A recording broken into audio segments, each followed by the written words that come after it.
तो Grashof numbers क्या था, बायन्सी फोर्स और विस्कस फोर्स का रेशियो था। तो ग्राशॉफ नंबर का फॉर्मूला जो आता है G beta L C cube T S minus T infinity by nu का स्क्वायर।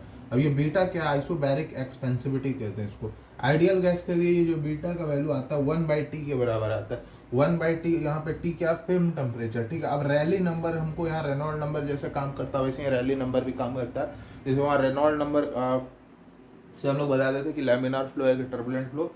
फ्री कन्वेक्शन में हम लोग रैली नंबर से बताएंगे। 10⁹ से अगर छोटा है तो लैमिनार, 10⁹ से बड़ा है तो टर्बुलेंट। अब कन्वेक्शन मेरे 3 प्रकार का होता है, फ्री, फोर्स और मिक्स्ड कन्वेक्शन। तो ओवरऑल अगर हम लोग बात करें तो जो भी न्यूसेल्ट नंबर आता है वो फंक्शन होता है ग्राशॉफ नंबर, प्रांड्ल नंबर और रेनॉल्ड नंबर का। अगर फ्री कन्वेक्शन है तो नुसेल्ट नंबर सिर्फ ग्राशॉफ नंबर और प्रांड्ल नंबर का फंक्शन होगा। फोर्स कन्वेक्शन है तो रेनॉल्ड नंबर और प्रांड्ल नंबर का फंक्शन होगा। मिक्स कन्वेक्शन है तो दोनों का हाइब्रिड होगा, दोनों पार्ट आ जाएगा इसमें, function of Grashof number Prandtl number, function of Reynold number Prandtl number. अब Nusselt number is equal to C into Grashof number into Prandtl number का होल का पावर ए। तो पावर को जब डिस्ट्रीब्यूट करेंगे तो ग्राशॉफ प्रांड्ल नंबर दोनों का पावर आ जाएगा और इन दोनों का प्रोडक्ट होता है रैले नंबर। अब रेनॉल्ड नंबर प्रांड्ल नंबर का फंक्शन होता है फोर्स कन्वेक्शन में, ठीक है। अब यहाँ पर अगर हम लोग नुसेल्ट नंबर देखें तो C इंटू रेनॉल्ड नंबर की पावर ए, प्रांड्ल नंबर की पावर बी, ठीक है।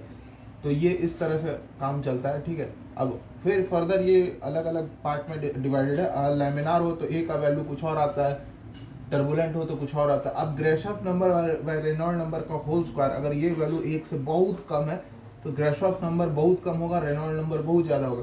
ग्राशॉफ नंबर क्या बताता है, मेरा फ्री कन्वेक्शन में हम लोग ग्राशॉफ नंबर पढ़ रहे हैं और रेनॉल्ड नंबर हम लोग कहाँ पढ़ रहे थे, फोर्स कन्वेक्शन। तो ये ऊपर वाला पार्ट किस चीज़ को बता रहा है, फ्री कन्वेक्शन। डिनोमिनेटर वाला पार्ट किस चीज़ को बता रहा है, फोर्स कन्वेक्शन।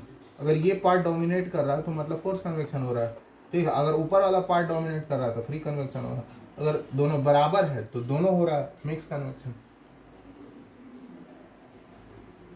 तो इस तरह से ये पूरा एक लेआउट है।